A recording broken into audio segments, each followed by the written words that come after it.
Halo semua, kami dari kelompok 1 kelas 12-3 akan mempresentasikan hasil diskusi kami tentang fenomena kecerdasan buatan.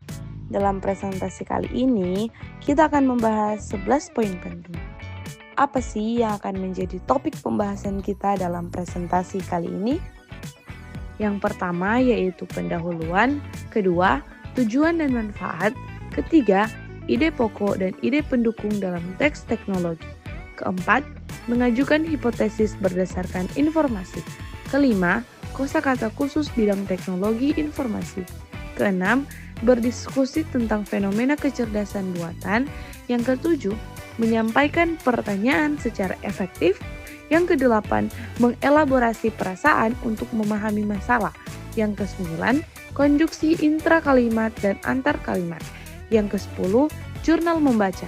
Dan yang terakhir yaitu Pada era kesimpulan. modern saat ini, perkembangan teknologi dan kecerdasan buatan semakin pesat dan mulai memengaruhi berbagai aspek kehidupan manusia. AI tidak hanya digunakan dalam industri teknologi informasi, tetapi juga hadir di kehidupan sehari-hari, seperti media sosial, perdagangan daring, dan layanan kesehatan. Perkembangan ini menimbulkan pertanyaan besar. Apakah manusia suatu saat akan digantikan oleh robot? Beberapa penelitian dan survei menunjukkan bahwa sebagian pekerjaan memang berpotensi tergantikan oleh sistem otomatis dan robot cerdas. Namun, di sisi lain, muncul juga peluang baru yang menuntut manusia untuk terus beradaptasi dan mengembangkan keterampilan. Melalui bab ini, kita akan memahami dan mendiskusikan fenomena kecerdasan buatan, menelusuri ide pokok dan ide pendukung dalam teks teknologi, serta belajar menggunakan bahasa efektif untuk menyampaikan pendapat dan pertanyaan terkait topik AI dan masa depan pekerjaan manusia. Oke, sekarang saya akan membacakan tujuan dan manfaat dari memahami fenomena kecerdasan buatan atau AI. Tujuan pertama, memahami isi, ide pokok, dan makna teks tentang fenomena kecerdasan buatan atau AI, serta dampaknya bagi kehidupan manusia. Kedua, mengembangkan kemampuan berpikir kritis dan berbahasa ilmiah melalui kegiatan membaca, berdiskusi, dan menulis refleksi. Terakhir, menunjukkan sikap terbuka, logis, dan bertanggung jawab dalam menanggapi perkembangan teknologi modern. Sekarang saya akan membacakan manfaat. Pertama, menambah wawasan tentang peran dan pengaruh kecerdasan buatan dalam kehidupan sehari-hari. Kedua, melatih keterampilan komunikasi dan kolaborasi melalui diskusi serta penyampaian pendapat secara santun dan logis. Ketiga, menumbuhkan kesadaran kritis dan sikap etis dalam menghadapi kemajuan teknologi di era digital. A. Ide pokok dan ide pendukung dalam teks teknologi. Kecerdasan buatan adalah sistem atau mesin yang dirancang untuk melakukan pekerjaan dengan meniru cara berpikir manusia, seperti mengenali pola, memecahkan masalah, dan mengambil keputusan. Secara perkembangan AI, tahun 1956, istilah Artificial Intelligence diperkenalkan oleh John McCarthy. Pada tahun 1997, komputer Deep Blue mengalahkan juara dunia catur Garry Kasparov. Tahun 2016, program AlphaGo mengalahkan pemain Go terbaik dunia, menandai kemajuan AI dalam machine learning. Nah, cara kerja AI itu ada 3 teman-teman. Yang pertama, learning atau belajar. AI dapat menyerap data dan mengenali pola. Yang kedua ada reasoning atau penalaran. Hal ini dilakukan AI untuk mengambil keputusan berdasarkan logika data. Yang ketiga adalah self-correction atau koreksi diri. Nah, AI juga harus memperbaiki kesalahan yang telah ia lakukan lalu mengevaluasinya kembali. Selanjutnya, ada ide pokok. Ide pokoknya adalah kecerdasan buatan merupakan sistem yang meniru kemampuan berpikir manusia. Ide pendukungnya, yang pertama, AI digunakan dalam pengenalan wajah, asisten virtual, dan mobil tanpa pengemudi. Yang kedua, AI belajar dari data melalui proses machine learning untuk mengambil keputusan yang lebih akurat. Yang ketiga, penerapan AI memudahkan manusia dalam berbagai bidang seperti transportasi dan komunikasi. Selanjutnya, ada juga penerapan AI dalam kehidupan sehari-hari. Yang pertama adalah pengenalan wajah atau face recognition. Yang kedua adalah rekomendasi produk di marketplace. Yang ketiga adalah asisten virtual seperti Siri, Alexa, dan juga Google Assistant. Yang keempat ada chatbot, layanan pelanggan, dan yang kelima adalah mobil tanpa pengemudi atau self-driving car. Mengajukan hipotesis berdasarkan informasi. Menurut KBBI, hipotesis adalah sesuatu yang dianggap benar untuk alasan atau pemetaan pendapat, teori, proposisi, dan sebagainya, meskipun kebenarannya masih harus dibuktikan. Contoh hipotesis dalam pembelajaran, ada beberapa pekerjaan manusia berpotensi digantikan oleh AI dan robot.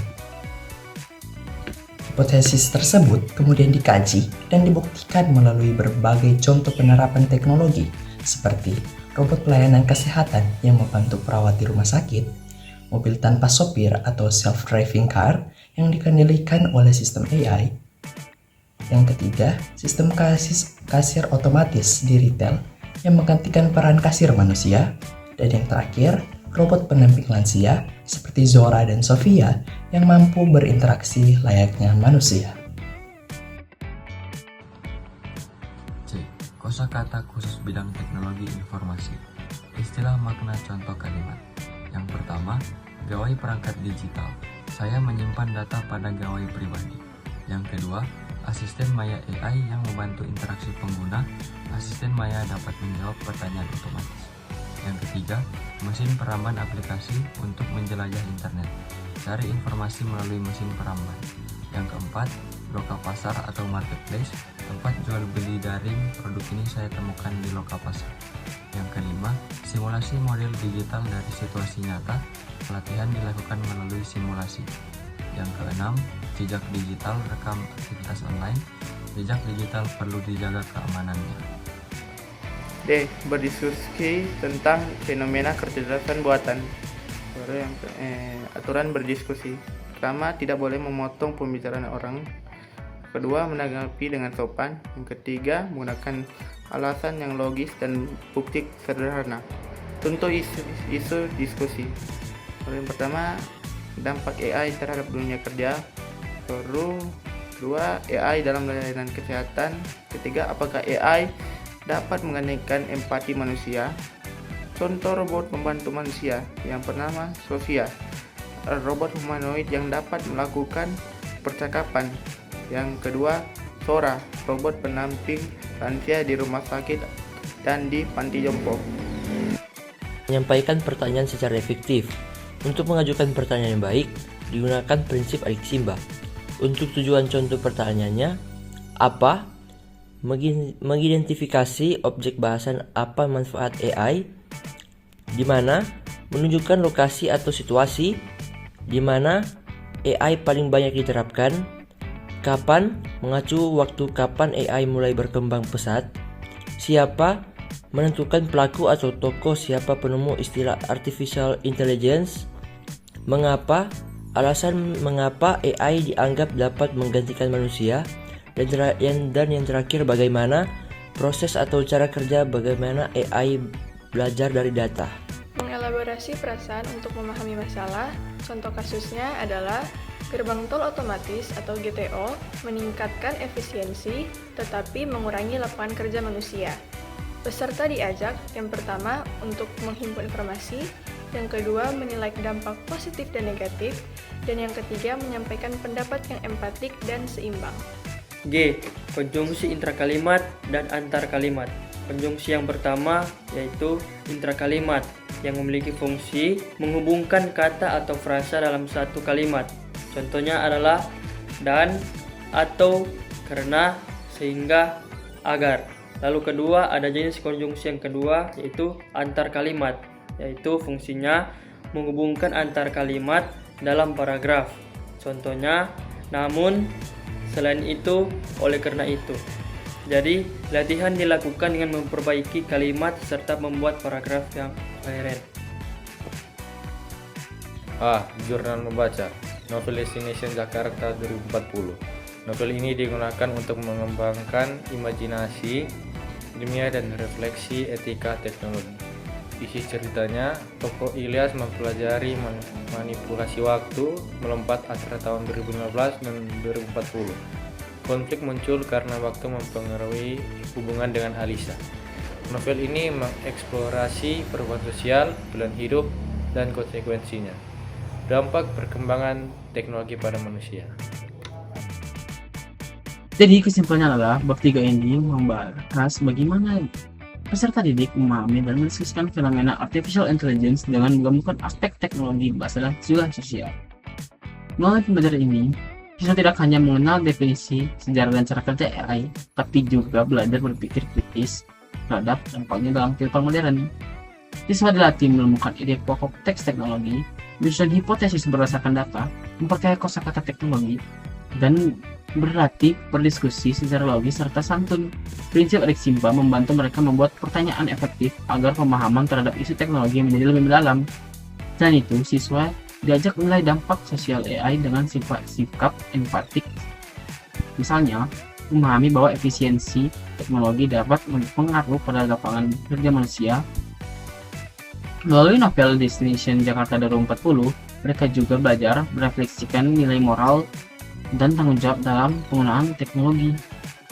Secara keseluruhan, bab 3 menemukan kemampuan literasi teknologi, bahasa, dan sosial. Siswa diharapkan mampu berpikir analitis, berkomunikasi dengan baik, serta bersikap bijak dan manusiawi dalam menghadapi kemajuan kecerdasan buatan di era digital. Baik teman-teman, selesai sudah presentasi dari kelompok kami saat ini. Mohon maaf bila ada salah penggunaan kata. Terima kasih semua. Bye-bye.